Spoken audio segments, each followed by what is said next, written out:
in this series titled Grit, Got What It Takes. The working definition for grit is this, that it's a positive trait that consists of these two components, perseverance and passion. And over this entire series, I'm going to be asking, 6 yes or no questions, but don't let the fact that they're yes or no questions fool you. These are, really, really difficult questions. And all 6 of these questions on the surface level are just great life leadership types of questions. So if you're at a place in your spiritual journey where you're not sure about the Bible or parts of the Bible or all the Bible, if you're not really sure about God, you got some questions, I just want you to know these 6 questions are going to help you in life and leadership.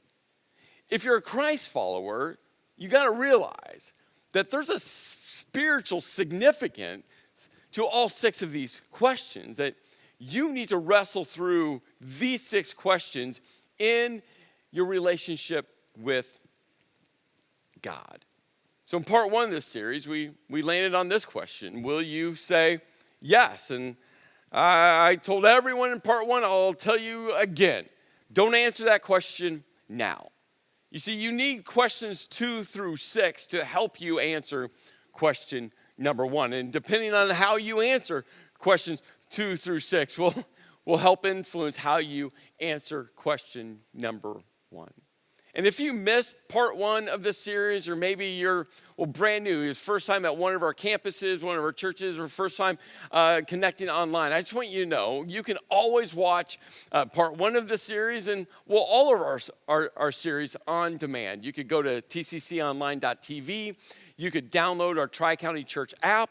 We post the message videos on our Facebook page, both our Tri-County Church Facebook page and Element Church Facebook page. And we're so excited that Element, you guys are part of the Tri-County Church family. So please go back and watch part 1, because it will help you, as we navigate through question number 2. This entire series, we're going to be following the storyline of Abram and Sarai. And Abram and Sarai are married, and it's amazing what God does in them and through them. And what I love about their story, like so many of the stories throughout the Bible, is their story is, imperfect. Their story is messy. They both make decisions that will leave you scratching your head, because they're horrible, ridiculous decisions. I mean, Abram makes one in the part of the story we're going to look at today that will just leave you, if you're a husband or a wife, a boyfriend, a girlfriend, I'm just going to tell you, it's going to leave you scratching your head. But more on that in a moment.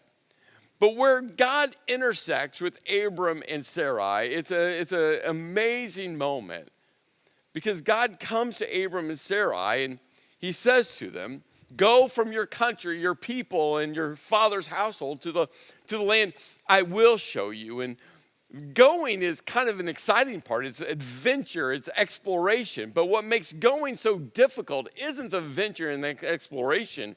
It's a reality that to go, you must leave. To go, you must let go. To go, you're going to leave behind. And that becomes difficult. And to intensify it all, God didn't even give Abram and Sarai the road map. He didn't give them the GPS coordinates. He didn't give them the 8-part strategy of what this was going to look like. He says, hey, go, and along the way, I'm going to show you. And so Abram and Sarai, they chose to enter into the land of the unknown. I think about this journey that God took them on. And you see, it started years and years before this moment where God said to Abram, go. You see, Abram was, raised in the ancient city of Ur. His dad, Terah, worshiped the moon god that governed the city of Ur, which meant the entire family would worship this moon god. It's in Ur, which is a city located about 200 miles southeast of Baghdad. It's close to the modern country of Kuwait. It was in Ur where they built the great ziggurat of Ur, which was built to worship this moon god. One of Abram's brothers, Haran, died, and Abram's dad, Terah, decided to move Well, the entire family from Ur to a city named Haran. And the interesting connection between Ur and Haran is Haran was a religious epicenter where they were worshiping a very close, similar pagan religion, well, that you can find in Ur. They were worshiping a type of a moon god. And well, that's where the family settled down. And that's where Abram's dad, Terah, dies. And it's when his dad dies, well, that's when God shows up to Abram and says, go to the land I will show you. And I think about that moment. Abram, raised in this family that worshiped this, well, not just the pagan deity of the moon god, but all the supporting pagan gods that they would worship. And God chooses to meet Abram right where he was. You see, we can't overlook that part of the story. Abram wasn't following the one true God. He wasn't worshiping the one true God. Abram was just going on with his life, how he was taught, how he was raised. And God chose to meet him right there. And I want you to know, and if you hear nothing else throughout this entire series, I want you to know that God chooses to meet people right where they are. God chooses to meet you right where you are. What you believe and what you don't believe, what you understand and you don't understand, no matter what's going on in your life right now, I want you to know that God meets you right where you are. And God wants to go on a journey with you. God wants to have a relationship with you. So when God looks at Abram and says, go to the land I will show you, Abram and Sarai said yes, and they picked up everything. And it wasn't just the two of them. I mean, Abram was a very successful businessman. He had a lot of cattle, a lot of livestock, and so he had people working for him to manage the herds, and he had people working to help feed all of his employees, and he had soldiers to help protect his empire. This is a massive, massive business that they were moving out of Haran to the land God would show them. And well, with Abram and Sarai was Abram's nephew, Lot, whose dad was Haran, who had died. And so Lot, with all of his herds and of all of his employees, came with Abram as well. And God led him down to the ancient city of Shechem. And it was there at Shechem, which was a significant both political and religious epicenter of the area. It was in Shechem that God comes to Abram and says, hey, your offspring is going to inherit the land I'm showing you. The offspring where, oh, by the way, Abram and Sarai still can't have kids. And from Shechem, God leads them down to this area of two cities, Bethel and Ai, and they set up camp right south of Bethel. And what's interesting about this name Bethel is actually two ancient Hebrew words. The first three letters, the B-E-T, stands for temple or house. And the last two letters, the E and the L, stands for, well, God. Now specifically, it was for the Canaanite god El. But you'll see those two letters, L, throughout the ancient Jewish scriptures, our Old Testament. You'll see names for the one true God, like Elohim and El Shaddai. And there at Bethel, the temple of God, a Canaanite God, Abram, you know what he does? He sets up an altar, not to the Canaanite God. No. He sets up an altar to the one true God and calls out God's name there. And that, don't forget, because we're going to come back to that moment, because it's a significant moment in the life of Abram and Sarai. Well, from there, God leads them all the way down to what's called the Negev. The Negev, it could be translated desert or parched land. It could also be translated as southland or land that is south. And God was showing them all the land that his offspring was going to inhabit. God was showing them all the land, that he was going to lead them to all the land that's going to make all the nations blessed through him. All the nations. Now, before we continue on to land on the second question, let me ask you this question first. Have you ever done something for God? Like Thanksgiving time, you wake up early, you take the whole family, and you give up your Thanksgiving morning to go feed other people that, well, maybe they just can't afford Thanksgiving. So you want to serve the community. And you're like, hey, God, we're serving people today. We're giving up part of our Thanksgiving, all of our Thanksgiving for you, God. Have you ever decided to join one of our teams? Maybe it's greeters, ushers, maybe you can play an instrument or sing, so our worship team, or you love pouring into kids or teenagers. You're like, hey, God, I'm going to serve your church, right? And you're like, hey, God, I'm doing this for you. Have you ever maybe given something like money, to the church, understanding that generosity is an act of worship and the church is God's vehicle to tell all people about Jesus? Have you ever, well, maybe even you took the step to give a percentage to God. And you're like, hey, God, I'm gonna give generously to you. Active worship because I believe in the mission of your church. Have you ever done something for God? Probably most of you have said yes. Well, let me expand this question just a bit more. Have you ever done something for God expecting God to do something for you? Now, I know that doesn't feel real good. I mean, the first part did, not the second part. But to be very transparent, I mean, I'm a professional do something for God person, if that's a complete phrase. I don't think it is. But my entire life is doing things for God. I mean, when I say, God, hey, I'm going to give my life to helping lead within your church, your vehicle, your strategy to tell everyone about Jesus. When I say that, I mean, that's my entire life is doing things for God. I mean, show up early, stay up late, on the phone, helping people, messages, you name it. I'm always doing things for God. And I just know for me, I'm being very transparent. There's times where I'm like, hey, God, I've done a lot for you. Could you do something for me? Hey, God, I really helped out that family, that person. Hey, God, could you? Hey, God, I'm giving a whole lot of time, a whole lot of energy. I mean, this is more than just 9 to 5. Hey, God, could you do a little bit more for me? Have you ever had that thought? I'm sure I'm not the only one. And I just wonder if Abram and Sarai had that thought when they said yes to go. If they thought, hey, God, along the way, could you do something? Now, they knew the blessing, they knew the promise, but that promise to make your name great was so massive. That promise that all your offspring would inhabit the land when they couldn't have one kid.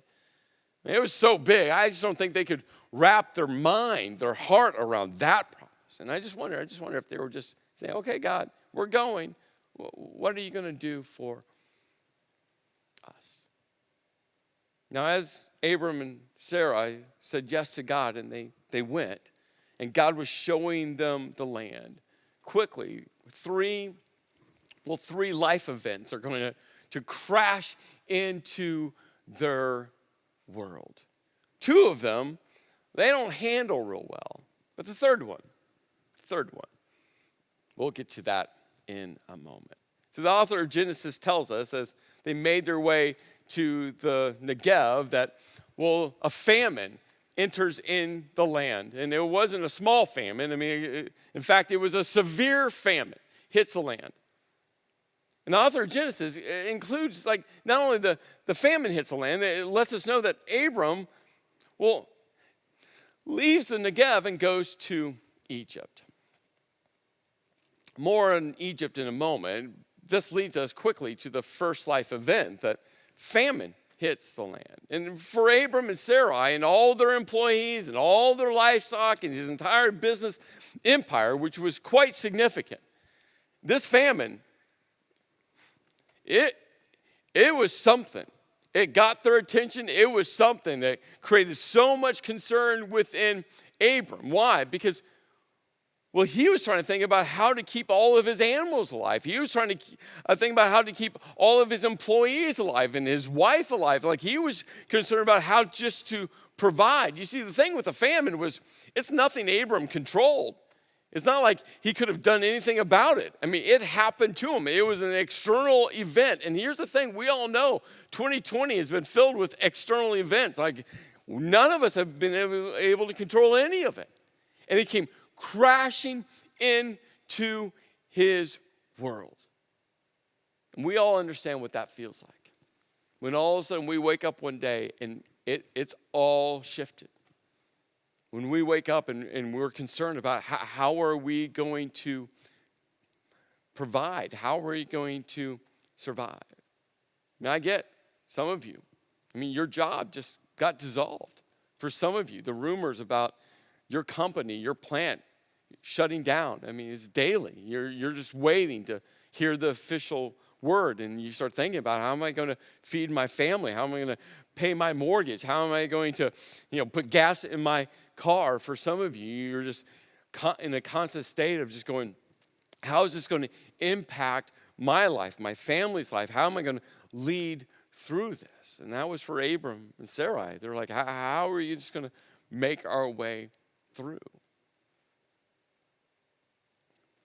But what does Abram do? Remember, God was clear. Go to the land I will show you. And God did. Shechem, and Bethel, and Ai, and the Negev. God was showing them the land. But what does Abram do? Abram stops following God and he goes, we're going to Egypt. Hey, God, I know that's not where we're supposed to go, but I got to do something myself. I got to lead. I mean, God, we were following you, but the famine's really bad, so we're going to stop following your direction just for a period of time, and I'm going to take this, I'm going to control the situation. So Abram stops following God, and he leads his family into Egypt, which actually sets up the second life event.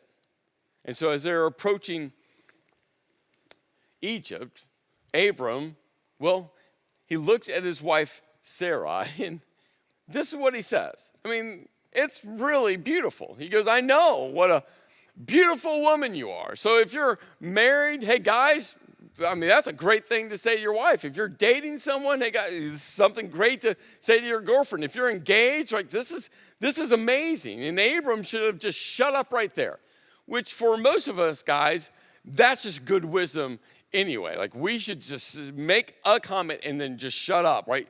Like when we have it right, let's just shut up and make sure we're right. And Abram, he doesn't stop. He looks at his wife and says, hey, you're beautiful. But what he says next, it's amazing. He goes, when the Egyptians see you, they will say, this is his wife. Then they will kill me, but we'll let you live. So this is his solution. He goes, say you're my sister so that I will be treated well for your sake and my life will be spared because of you. Huh? Yeah. Hey, honey, we're just going to convince the Egyptians you're my sister. They can take you. It's okay, but I will live. I mean, that's just horrible husband, boyfriend, fiance advice. Like, never do that. But you see, this leads us to the second life event. Fear causes us to make a whole lot of absurd decisions, doesn't it? Fear, the what-if scenarios. And that's what was happening within Abram. He's like, what if Pharaoh sends out his army? And what if they see how beautiful my wife is? And what if they think Pharaoh wants her for his wife? And what if they kill me? I mean, the what-if scenarios were just deafening to Abram. And when we start operating by fear, we start making horrendous decisions. What fear is in your life right now? What decisions are you making through the lens of fear. Is it financial fear? Is it job security fear? Is it health fear? Is it relationship fear? Is it, what if I never get married fear? What if I never have a family fear? What if I can't find a good friend I can trust fear? Well, what is it? You know what it is. For Abram, the fear of him dying blinded him from who he was supposed to be for his wife. But more important to that, God's promise is that they would have offspring. And if Abram's dead, well, they can't have offspring. So what happens? Pharaoh's officials come, they see Abram, because again, this wasn't just a couple people riding a horse. I mean, this is a massive business operation, cattle and livestock and workers and slaves. I mean, it's a massive thing. And they come and they see how beautiful Sarai was. And Abram's like, yep, my sister. And so they take Sarai, and Pharaoh takes her as his wife. But here's the thing. When we start making decisions out of fear, those decisions don't just impact us. Those decisions impact everyone connected to us. When we start making decisions, when we're not stepping into obedience with God, and we choose to step outside of obedience to God, guess what those decisions do? They impact the people connected to us. And the author of Genesis tells us that the Lord inflicted serious diseases, this is another word, is plagues, on Pharaoh and his household because of Abram's wife, Sarai. So Pharaoh summoned Abram, and he says, what have you done to me? Why didn't you tell me she was your wife? Why did you say she's my sister, so that I took her to be my wife? Now then, here's your wife. Take her and go. You see the impact? I mean, the impact on Pharaoh and his entire household. But what do you think the impact was between Abram and Sarai, husband and wife? You see, you're either going to face your fear or you're going to face God. You can't face fear and face God at the same time. And when you choose to turn your back on fear and face God, you're saying to God, God, I trust that even though the fear and the what ifs and the unknowns that are swirling within my mind, God, I'm going to trust that you have me. I'm going to trust that you're going to lead me through it. God, I don't know what's next, but God, I'm going to trust that you do. The question is, are you going to turn your back on your fear and face a God that can lead you through anything and everything? You see, I think about this story, and twice Abram's made a mess of all of it. Yeah, he said yes to God, and then quickly he's made a mess. But what does Abram do next? Well, he leaves Egypt and heads back to, Bethel. And do you remember what Abram did at Bethel? Yeah, you're right. He set up an altar and he called out to God. And Abram, he goes back to Bethel, and guess what he does? He goes back to that same altar that he built. And guess what he does? He calls out to God. He's like, God, I've made a mess. Yeah, we said yes, but then I've just failed.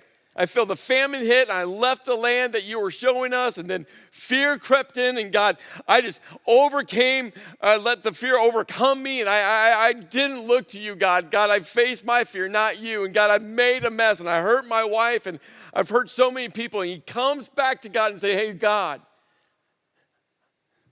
I'm back. And then what happens next? Just reveals the heart of God. You see, at this point, Abram's herds had grown a lot. Partly because when he gave his wife to Pharaoh, Pharaoh paid really well for his wives. And so Pharaoh had given him a lot of cattle and livestock in payment for, his wife. And Genesis tells us that his herds had grown and he was very wealthy of silver and gold. But also that Lot's herds had grown as well. And we're told that the land could not support both of them, Lot and all of his herds, and Abram and all of his herds. While they stayed together, for their possessions were so great that they were not able to stay together. And quarreling arose between Abram's herders and Lot. And then we get this quick insight that the Canaanites and the Perizzites, these groups of people also had their herds in that part of the land. Which leads to this third life event. Friction happened between, two families. You see, we all understand relationship friction. And the further away that relationship is, the less that friction matters. That person who you know through a person, if there's friction there, it doesn't really matter. If you have friction between you and your boss, that person's closer, but again, Mr. Boss, it's still distance. If it's friction between you and a really good friend, that matters. But here's what we all know. When there's friction within family, there's nothing that impacts more. When there's friction within family relationships, the emotional toll is significant. And Abram realized, hey, there's friction here. What must I do? We both can't stay in the same land. But remember, the first two life events, Abram solved on his own. But this one, something was different. And it's all connected from him coming back and at that altar saying, hey, God, you got to lead my life. And so Abram goes to Lot. He says, hey, Lot, I'm going to allow you to choose. Abram and Lot both knew that there was prime land that was perfect for all of their cattle and livestock, land perfect that would support their family. And instead of Abram going, I'm choosing the best land, Abram came in an act of service, an act of generosity, and an act of love. And said to Lot, hey, Lot, I'm going to let you choose. See, that's the heart of God. A generous heart, a selfless heart, a loving heart. And Lot looked over and he chose the best land. We're actually told that, it was as green as a garden. It goes on to talk about that it looked like the land in Egypt. Incredible land. And Lot chose that land. And then, after Lot left, God comes to Abram. He goes, hey, Abram, look around from where you are to the north and south, to the east, and to the west. All the land that you see, I will give to you and your offspring forever. I will make your offspring like the dust of the earth, so that if anyone could count the dust, then your offspring could be counted. Go, walk through the length and breadth of the land, for I am giving it to you. God doesn't come to Abram and say, hey, you've made a colossal mess. Abram, I can't believe what you have done, the decisions you've made. No. God comes back to Abram and said, hey, Abram, I just want you to know. Yeah, that whole going to Egypt thing, you shouldn't have done that. And especially never give your wife away. That's just horrible. But Abram, I want you to know, I'm still with you, and I still love you, and my promise is still there for you. You see, you think about these three life events, famine, fear, and friction. It all leads to the second question. Second question is, will you overcome? You see, famine is the external impact, the things you just can't control, the things that just crash into your world. You didn't cause it. Just one day it happens, and you find yourself just going, what am I going to do? Fear is that thing within you. It's internal, and it's loud, and it's deafening. The third one, we all know the impact of relational friction, especially the closer that relationship is to us. The question is, will you overcome? And the only way you overcome is what Abram did when he went back to Bethel, to that altar, and he called out to God and he faced God. See, when you keep your eyes focused on God, I'm telling you, it doesn't mean that the fear just is never there. No. When you face God, it means you turn your back on your fear and say, hey, God, I'm going to keep that fear at bay because I know you have me, and I trust that you are leading me and that you are for me. When you face God, no matter what the relational friction is, your heart is to be generous, and your heart is to serve, and your heart is to love first. And when you face God, no matter how bad the external world gets, no matter how difficult it is and how scary it is and all the unknown of what's coming our way externally, you face God and say, hey, God, you're sovereign God, and you have it. And you have me. Will you overcome? Will you overcome? And the answer to that is if you choose to face God. Because remember, God is with you, and God is for you. Let's pray. Lord, I just ask, no matter the life events that are crashing into every one of these people's life right now, that, Lord, they'll know that you're with them.